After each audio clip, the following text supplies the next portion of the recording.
đi biết chơi đây à? Hả? Em đi biết chơi đây à? Em leo treo thôi rồi à? Hả? Dương mồm nào?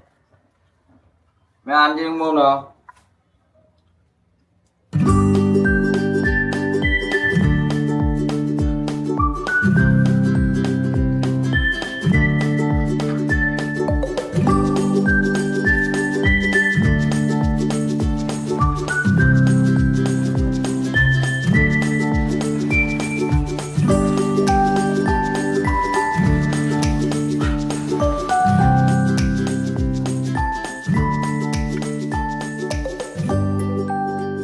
Rồi xong không? Mất té. Hả? Rồi xong không mất té. À, đừng cấp rồi. Hả? Cái không thang mất té rồi à? Hả? Hả? Không thang chưa mất té. Hả? Không thang chưa mất té. Hả? À. Ê, nha, nha, ở đây, đây, đây, ở đây, đuôi sớm này, đuôi sớm này, đặt cỡ này, chà, đây, à, có chỗ đu tươi rồi này, ai chà, ai chà, ai chà, ngon nghe, như ai ơi.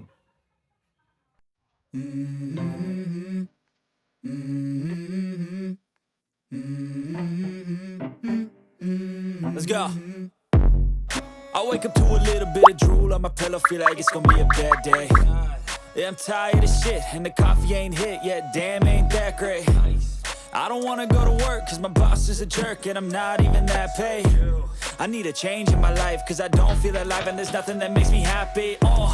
Hold my beer for a minute, I'm about to quit my job, cash in for a ticket. I'm going on a trip, and I don't plan to visit. I'm gonna stay there till I feel like I'm winning, and this is just the beginning. I need a big change, help me feel like living. I need a big swing, home runs I'm hitting, and I'll never look back, moving on till I get it all.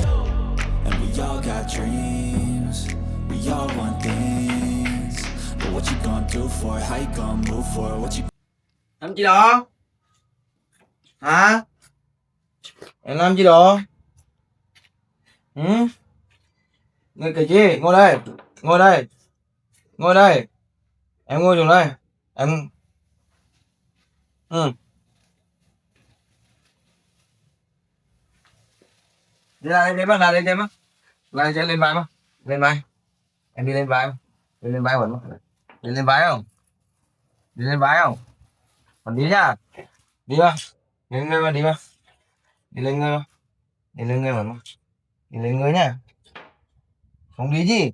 Ở lối ra chơi đó nhá.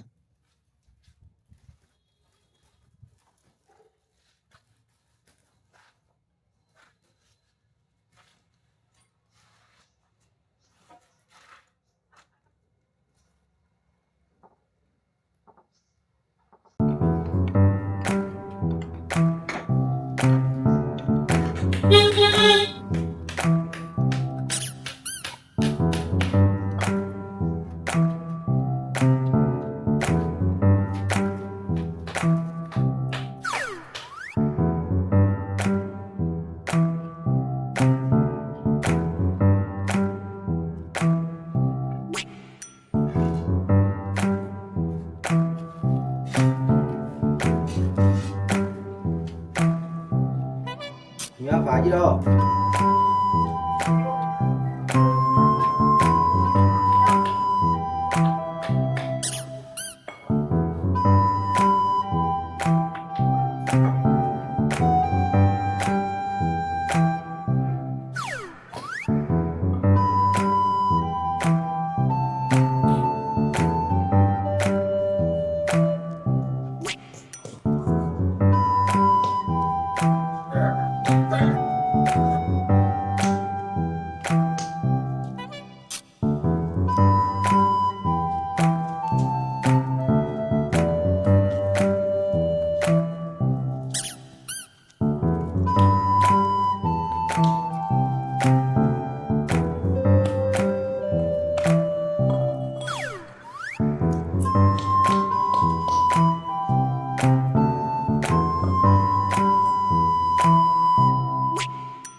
đó có gì mà không à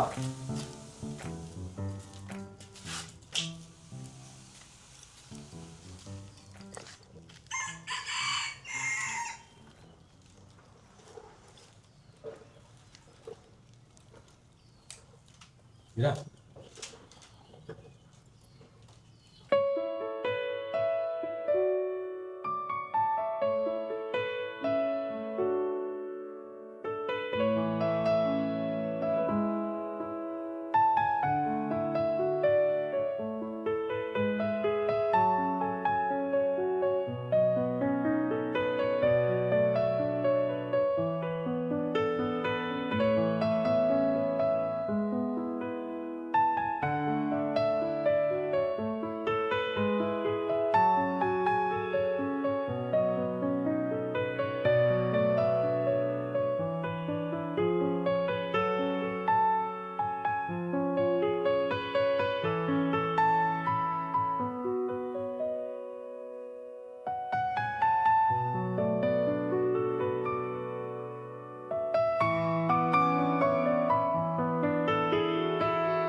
này đi đưa ra